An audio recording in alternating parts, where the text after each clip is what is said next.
Hello बच्चों, चलिए प्रश्न को देखते हैं। प्रश्न है हमारे पास, सारणिक दे रखी है जिनके अवयव निम्न प्रकार है। प्रथम पंक्ति के अवयव है y प्लस के y y, द्वितीय पंक्ति के अवयव है y y प्लस के y, तृतीय पंक्ति के अवयव है y y y प्लस के का मान बराबर हमें सिद्ध करना है k का वर्ग गुणा 3y प्लस k के। चलिए सर्वप्रथम हम प्रश्न के लिए मुख्य अवधारणा लिखते हैं। मुख्य अवधारणा तो किसी भी सारणी की गणना को सरल करने के लिए सारणी के उस पंक्ति अथवा स्तंभ के अनुदिश प्रसार करते हैं जिनमें शून्य की संख्या अधिकतम होती है। यदि किसी सारणिक में पंक्ति व स्तंभ में शून्य की संख्या अनुपस्थित है या कम है तो हम सर्वप्रथम संक्रियाओं की सहायता से यदि संभव हो सके तो अधिक से अधिक शून्य बनाने का प्रयास करते हैं। तत्पश्चात उस पंक्ति या स्तंभ का चयन करते हैं जिनमें सर्वाधिक शून्य उपस्थित हो। उस पंक्ति के सापेक्ष हम सारणी का प्रसार ज्ञात करते हैं। मान लीजिए हमारे पास एक 3 गुणा 3 कोटि की सारणिक है जिसके अवयव है x1 y1 z1 x2 y2 z2 x3 y3 z3। निम्न सारणी का प्रसार हम प्रथम पंक्ति के सापेक्ष करते हैं तो कुछ इस प्रकार ज्ञात किया जाएगा।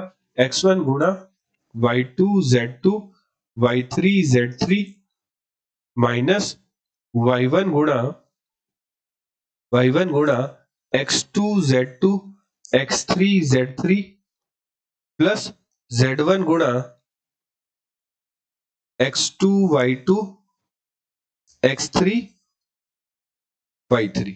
तो गुणा कुछ इस प्रकार होगी कि y2 की गुणा z3 से माइनस y3 की गुणा z2 से, x2 की गुणा z3 से माइनस x3 की गुणा z2 से, x2 की गुणा y3 से माइनस x3 की गुणा y2 से। तो गुणा करने पर सारणी का प्रसार का मान आएगा y2 z3 minus z2 y3 minus y1 गुणा x2 z3 minus z2 x3 plus z1 गुणा x2 y3 minus y2 x3। तो हम निम्न प्रकार किसी सारणी का प्रसार ज्ञात करते हैं। अतः प्रश्नानुसार प्रश्न में हमें सारणिक दे रखी है जो कि 3 गुणा 3 कोटि की है, जिनकी प्रथम पंक्ति के अवयव है y प्लस के y y, द्वितीय पंक्ति के अवयव है y y प्लस के y, तृतीय पंक्ति के अवयव है y y y प्लस के। हम ऐसी संक्रियाओं का चयन करेंगे ताकि हम ज्यादा से ज्यादा किसी पंक्ति या स्तंभ में शून्य बना सके। तो हम सर्वप्रथम संक्रिया लगाते हैं। हम प्रथम पंक्ति को परिवर्तन करते हैं प्रथम पंक्ति प्लस द्वितीय पंक्ति प्लस तृतीय पंक्ति के अवयव से। तो हमारे पास, चूंकि हम द्वितीय पंक्ति और तृतीय पंक्ति को नहीं परिवर्तन कर रहे, द्वितीय पंक्ति और तृतीय पंक्ति पर कोई संक्रिया नहीं लगा रहे, तो सर्वप्रथम हम द्वितीय पंक्ति और तृतीय पंक्ति के अवयव लिख लेते हैं जो कि हमारे पास है y y प्लस के y, और तृतीय पंक्ति के अवयव है y y y प्लस के। तो हमने प्रथम पंक्ति पर संक्रिया लगाई है कि प्रथम पंक्ति प्लस द्वितीय पंक्ति प्लस तृतीय पंक्ति, तो y प्लस y मिलकर हो जाएगा 3y प्लस k। इसी प्रकार हमारे पास प्रथम पंक्ति के अवयव प्राप्त हो गए 3y प्लस के 3y प्लस के 3y प्लस के। तो प्रथम पंक्ति में 3y प्लस के है वह उभयनिष्ठ है, तो उसे सारणी के बाहर निकाल लेते हैं। तो हमारे पास 3y प्लस के सारणी के बाहर आ जाएगा उभयनिष्ठ होने के कारण। तो हमारे पास प्रथम पंक्ति, सारणी की प्रथम पंक्ति आ जाएगी 1 1 1, द्वितीय पंक्ति आ जाएगी y y प्लस के y, और तृतीय पंक्ति आ जाएगी y y y प्लस के।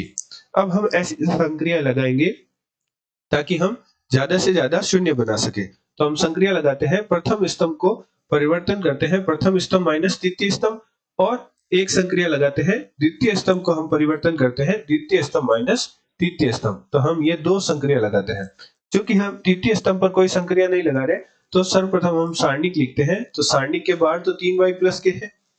सारणिक तृतीय स्तंभ पर कोई संक्रिया नहीं लगा रहे, तो सर्वप्रथम हम तृतीय स्तंभ के अवयव लिख लेते हैं जो कि है 1y y प्लस के। प्रथम स्तंभ पर हमने संक्रिया लगाई प्रथम स्तंभ माइनस तृतीय स्तंभ के अवयव, तो हमारे पास मान प्राप्त होगा 0 y माइनस y, तो 0 y माइनस y प्लस के है, तो हमारे पास मान प्राप्त होगा माइनस के। इसी प्रकार द्वितीय स्तंभ पर संक्रिया लगाने पर हमारे पास अवयव प्राप्त होंगे 0 k और माइनस के। अब हम या तो प्रथम पंक्ति के सापेक्ष सारणी का प्रसार ज्ञात कर सकते हैं या प्रथम स्तंभ के सापेक्ष सारणी का प्रसार ज्ञात कर सकते हैं, क्योंकि दोनों में ही सर्वाधिक शून्य उपस्थित है।